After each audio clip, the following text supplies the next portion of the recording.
Hello everybody and welcome back to Spooky Season. If you're unaware, for the month of October, every video I'm uploading is based on a horror game. Last week we tackled Still Wakes the Deep, the week before that was the Outlast Trials, but now it's time for a different approach.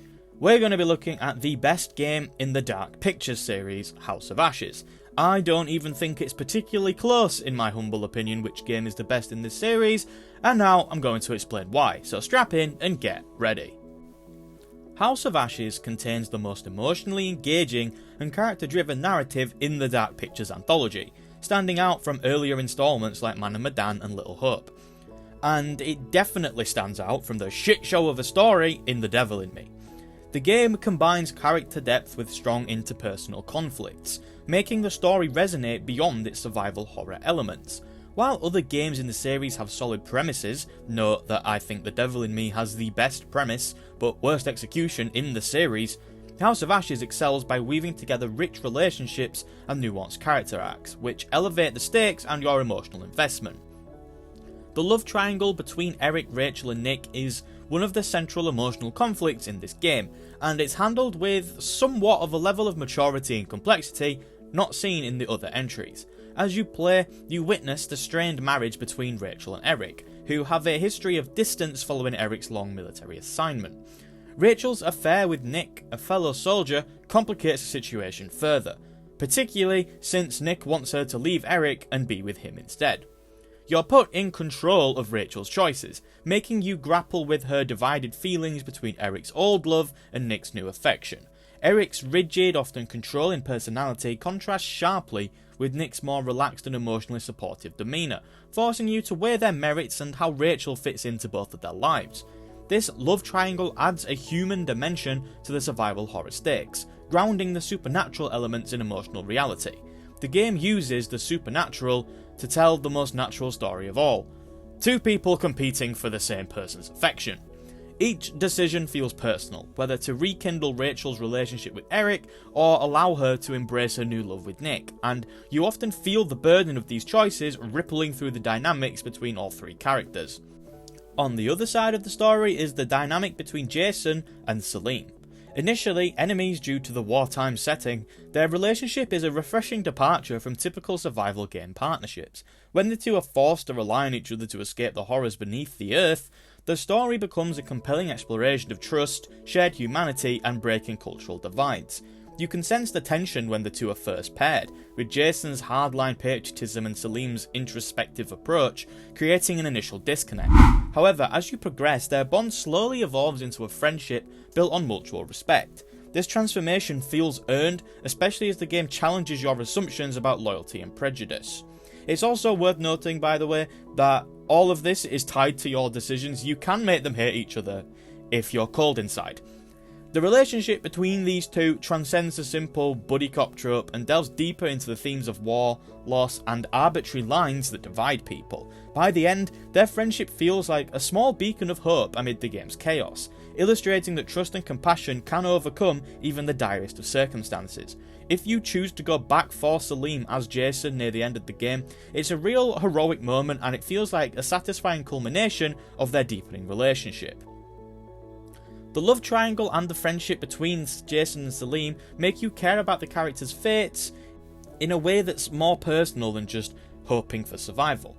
And it's definitely necessary, as one issue I feel like this game does have is that all of these characters are very rarely likeable. Eric is an entitled dick. Rachel is a cheating slut. Nick is arrogant. Jason is an idiot. Salim is actually the only one without a true dislikable trait, but that's because the game wants you to like him, so you'll experience the story as intended. But the most noticeable drawback towards the story in this game is the poor direction, especially when it comes to camera placement. Throughout the game, you often find yourself battling with awkward camera angles that limit your view of the action. The camera often detracts from the tension, making it difficult to track what you need to and navigate the environment, which really pulls you out of the experience and reminds you that you're playing a video game. It's a common issue throughout the Dark Pictures games, but it feels particularly grating here, mostly due to the change to fully controllable 3D cameras, and I don't like it. Nonetheless, it remains the best story in the series. I don't even think it's a question. Don't come at me with little hope, please. It's a dumb twist that betrays the player's trust, okay?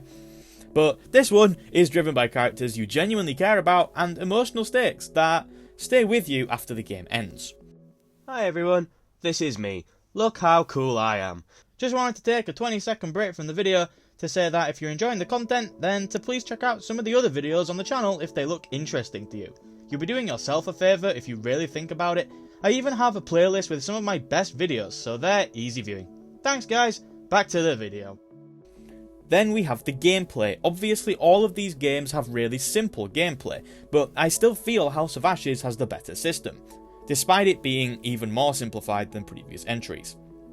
In the earlier games, missing a QTE could have drastic consequences. Although they aren't too difficult, I don't like this as much. I feel in a choice and consequence game, you should lose characters based on the choices you make and the consequences of them. I don't think you should lose them because you pressed the wrong button in the heat of the moment, so I appreciated the toned down system in House of Ashes. Now, you can still lose characters due to failing quick time events, especially towards the end of the game, but it doesn't feel as prevalent as it did in the others. This QTE system is more intuitive and generous, with clearer visual cues and a wider margin for success in key moments, which allows you to stay focused on the action rather than having to hyper focus on every single frame of the screen just to make sure you don't miss a button popping up.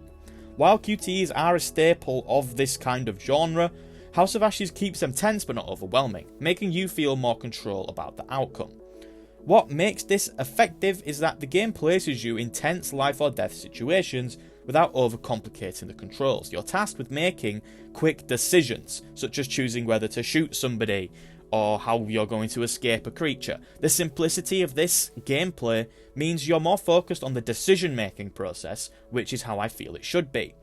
One of the strongest aspects of the gameplay is how it enhances choice and consequence. The whole series revolves around decisions that can lead to characters' deaths or narrative changes, but in this installment I actually feel that they're more impactful than the other two.